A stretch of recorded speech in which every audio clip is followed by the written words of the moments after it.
नमस्कार दोस्तों। जैसा कि मैंने बताया था कि मैं अगला वीडियो मदन मोहन जी पे लेके आऊंगा, तो आज हम बात करते हैं मदन मोहन जी की। पूरा नाम मदन मोहन कोहली। मदन मोहन जी का जन्म 25 जून 1924 को बगदाद में हुआ, जहां इनके father Rai Bahadur Chunni Lal accountant general थे इराकी पुलिस के, और उनका जन्म डिस्ट्रिक्ट जेलम ब्रिटिश पंजाब में हुआ था। तो जो मदन मोहन साहब थे, इतने मतलब जैसे बोलते हैं कि सोने का चम्मच मुंह में लेके पैदा हुए थे। बॉम्बे में इनके फादर फिल्मिस्तान स्टूडियो के मालिकों में से एक थे, और इनको अगर ना भी काम करते तो भी कोई भूखों मरने की बात नहीं आती, लेकिन इनका जुनून था।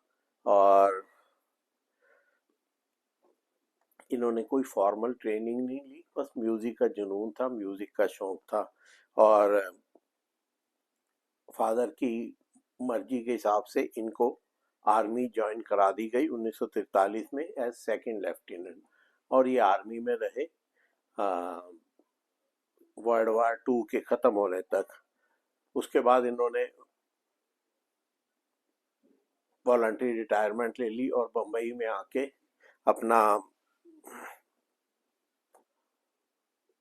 म्यूज़िक का कैरियर स्टार्ट किया, जो इनके फादर को बिल्कुल पसंद नहीं था। लेकिन अपना अपना शौक है।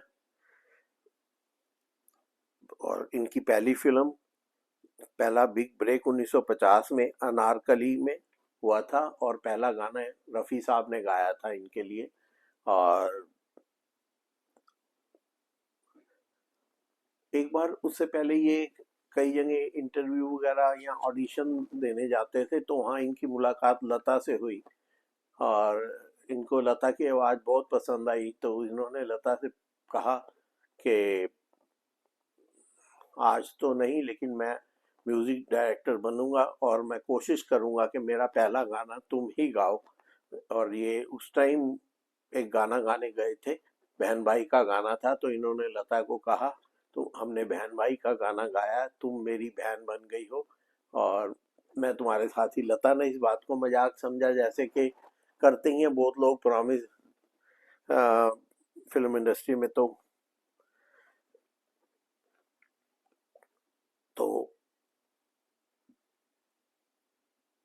1951 में फिल्म आई थी अदा, जिसने लता मंगेशकर ने इनके लिए पहली बार गाया था। और बाद में और भी कई फिल्में की।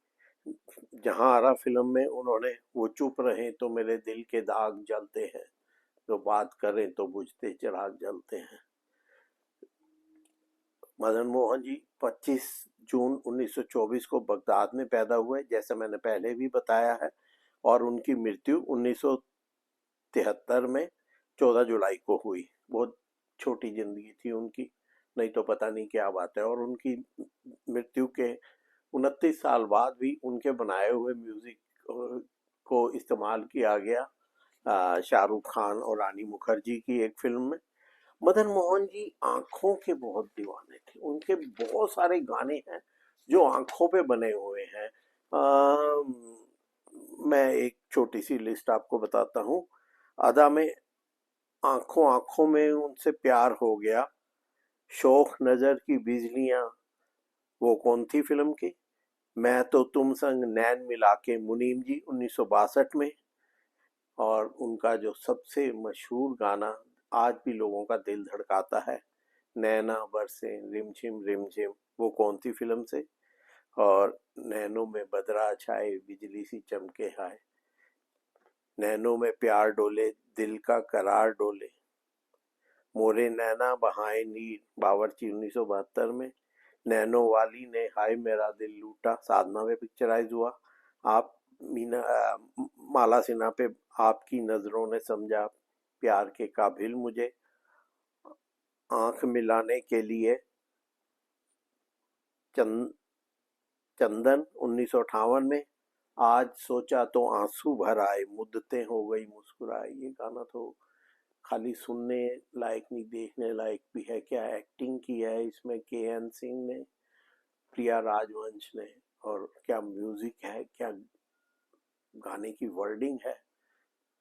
दिल की नाजुक रगें टूटती हैं, याद इतना भी कोई ना है। आप सोचो, जब आपका दिल भरा हो, उदास हो, तो यहाँ पे एक अजीब सी फीलिंग होती है। उसको लेके कैफी साहब ने संगीतबद्ध लैब मीन्स कविता लिखी, और मदन मोहन जी ने ऐसे उसको संगीत में उतारा कि वाकई में सुनने वालों को भी दिल की नाजुक रगें टूटने लगती हैं।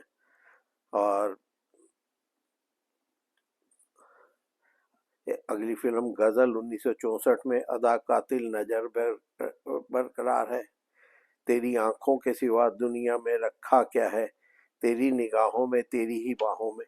तो लंबी लिस्ट है। आंखों में, आंखों, नजरों में, आंखों में, इनके बारे में इतनी मोहब्बत, इतनी दीवानगी आंखों के लिए कि ऐसे ऐसे संगीत बनाए। और उनका एक गीत वैसे आंखों से रिलेटेड नहीं है। ये 1970 में एक फिल्म आई थी, दस्तक।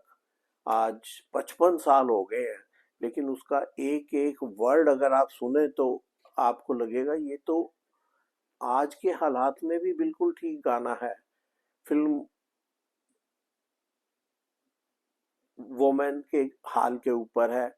इंडिया में जो औरतों की कंडीशन है, वो तब भी वैसी थी, आज भी वैसी ही है। कोई शहरों में थोड़ा बहुत शायद आपको फर्क देखने को मिले, बाकी छोटे इलाकों में और दूसरी स्टेट्स में, दिल्ली से बाहर निकल गए, बॉम्बे से बाहर निकल के देखो तो उनकी हालत कोई बहुत अच्छी नहीं है। ये गाना है, हम हैं मताए कूचाओ बाजार की तरह, उठती है हर निगाह खरीदार की तरह। मतलब हम तो एक मार्केट में, सड़क पे लगी हुई एक दुकान में रखी हुई चीज की तरह है, जिसे हर आदमी चाहता है खरीद ले, चाहे पैसे से, चाहे दम से, चाहे किसी भी उससे। और मैं तो अभी इंडिया होके आया हूँ, मुझे तो आज भी वहां पे क्राइम अगेंस्ट वुमेन बिल्कुल कम नहीं हुआ है, बल्कि बढ़ा ही है। और आज भी औरत की हालत बहुत दयनीय है, और वो आज भी उसी तरह है। हम हैं मताए कूचाओ बाजार की तरह, उठती है हर निगाह खरीदार की तरह। पता नहीं कब बदलेंगे हालात। पश्चिम में दुनिया कहाँ से कहाँ पहुंच रही है, और पूरब में मुझे और तो पता नहीं। मैं ज़्यादा वेस्ट में, ईस्ट में ज़्यादा घूमा नहीं हूँ। एक दो बार थाईलैंड, सिंगापुर वगैरह गया हूँ, लेकिन चाइना वगैरह वहाँ पे क्या हालत है औरतों की। लेकिन इंडिया में मैंने देखा है, चाहे नॉर्थ हो, चाहे साउथ हो, चाहे ईस्ट वेस्ट, सब जगह हालत बुरी ही है। 5-5 किलोमीटर, 7-7 किलोमीटर चल के कहीं से पानी लेके आती हैं, और आदमी मूंछों पे ताव देते रहते हैं, वेस्ट भी करते हैं, किसी को कदर नहीं कि वो कहाँ से कैसे पानी लेके आई हैं। और उसके उस चीज को, ये गाने को क्या लता ने गाया है, क्या मदन मोहन जी ने संगीत दिया है, और लिखने वाले ने लिखा है, हम हैं मताए कूचाओ बाजार की तरह, उठती है हर निगाह खरीदार की तरह। और मदन मोहन जी ने ये वो कौन थी फिल्म का संगीत जो है, वो इमोर्टल बना दिया। वो जब भी आप सुनो, आपको लगेगा कि सुनते ही रहे, सुनते ही रहे। वो आज के जमाने के रैप, पॉप, इन सब के बीच में भी अगर आपको नैना बरसे रिमझिम रिमझिम तो सुनने को मिल जाए, तो एक दिमाग को शांति सी मिलती है। मदन मोहन जी को कभी कोई अवार्ड नहीं मिला, और ये तरसते ही रहे एक तरह से अवार्ड को। तो कहते हैं एक बार लता मंगेशकर ने इनसे शिकायत की कि मदन जी, लता उनको मदन भैया बोलती थी, कि मदन भैया आपको अवार्ड क्यों नहीं मिलते हैं, आप इतना अच्छा संगीत बनाते हो, और आपको लोग क्यों नहीं देते? क्योंकि वो किसी पॉलिटिक्स वगैरह में नहीं होते थे, अपना काम किया और बस दैट्स इट। फौजी आदमी अलग ही मूड के होते हैं। तो मदन जी ने उनको जवाब दिया कि मेरे लिए ये किसी अवार्ड से कम नहीं है कि तुम्हें मुझे अवार्ड ना मिलने पर दुख है। ये सब अवार्डों से बड़ा अवार्ड है मेरे लिए।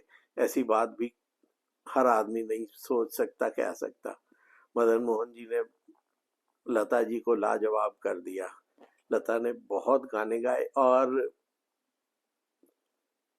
गजल को फिल्मों में इंट्रोड्यूस करने का श्रेय भी मदन मोहन जी को जाता है। उससे पहले गजलें वैसे गाई जाती थी, लेकिन फिल्मों में गजलें नहीं गाई जाती थी। गजलों को मदन मोहन जी ने ही फिल्मों में इंट्रोड्यूस किया है। और ऐसा नहीं कि उन्होंने सिर्फ सीरियस और उन्होंने बड़े धमाकेदार शोर शराबे वाले गाने भी बनाए हैं, लेकिन उन्होंने जो एक देन है उनकी फिल्मों को, वो ये है कि उन्होंने गजलों को फिल्मों में इंट्रोड्यूस किया। इंडिया का लिटरेचर भरा पड़ा है गजलों से। गजल और गजल यानी मतलब उसमें ग्रुप ऑफ कपलेट्स, दो दो लाइन के शेरों को मिला के और उनमें उसको बनाया जाता है और उसको फिर गाया जाता है। तो मदन मोहन जी ने गजलों को फिल्म में इंट्रोड्यूस किया। और उनके जो प्यार है आंखों से, क्यों है कैसे है मुझे नहीं मालूम, उनका कोई लव अफेयर की बात मुझे आज तक कहीं पढ़ने को नहीं मिली। हाँ, उनके दो बेटे हैं, पर वो क्या कर रहे हैं, संगीत से उनका कोई नाता है नहीं है कोई पता नहीं। संजीव कोहली और समीर कोहली, लेकिन उसके बारे में और ज़्यादा कोई जानकारी नहीं है। तो ये जो शोख नज़र की बिजलियां दिल पे मेरे गिराए जा, एक उनका और गीत है, वो नैनों में बदरा छाए बिजली सी चमके हाय, ऐसे में बरम मुहे गरवा लगा ले। क्या पिक्चराइज किया है साहब ने, और क्या गाया है लता जी ने, और मदन मोहन का संगीत। मतलब आप सोच सकते हैं कि एक इंसान को आंखों से इतना प्यार किस लिए, कोई कहानी तो मालूम नहीं हुई इसके पीछे की क्या है, ना ही कोई ऐसा उनका लव अफेयर, सिंपल उनकी लाइफ रही है। तो मदन मोहन जी के बारे में और डिटेल आपको फिर कभी बताएंगे। आज के लिए इतना ही, और जाते हुए फिर वही एक पुरानी बात, मेरे चैनल को लाइक करें, सब्सक्राइब करें, शेयर करें और हो सके तो कमेंट भी करें। आपके कमेंट से हमें पता लगता है कि हम में क्या कमी है, हमें बताएं। और ये भी बताएं कि आप किस चीज़ के बारे में जानना चाहते हैं। हम बहुत कुछ जानते भी हैं और ढूंढ के लाते हैं, पढ़ते हैं, पूरी पूरी रात भी स्टडी करके ढूंढ के लाते हैं चीज़ें, ताकि आपको कोई नया बात बता सके। और फीमेल सिंगर्स में उन्होंने most of the time Lata Mangeshkar से ही गाने गवाए। और हाँ, और भी सिंगर से थोड़ा बहुत गवाया, लेकिन मेनली उन्होंने लता जी से ही गवाए। और उनके भाई बहन की जोड़ी कहते थे लोग। बाकी मंगेशकर बहनों ने तो किसी के साथ, उनकी जल्दी मृत्यु हो गई। मंगेशकर बहनों ने जब भी किसी से अपना फ़ायदा उठाया और उसको दूध में से मक्खी की तरह निकाल के फेंक दिया। चाहे इसके और भी कई एग्जाम्पल, लता आशा भोसले है, उन्होंने ओपी नैयर को बर्बाद किया, ये तो जग जाहिर है। और भी आर डी बर्मन को भी उन्होंने। और खैर, हम यहाँ पे फालतू की बात नहीं करनी चाहिए। और आपसे जल्दी ही किसी और वीडियो में किसी और टॉपिक पे बात करेंगे। तब तक के लिए मुझे इजाज़त दीजिए। नमस्कार। नमस्कार।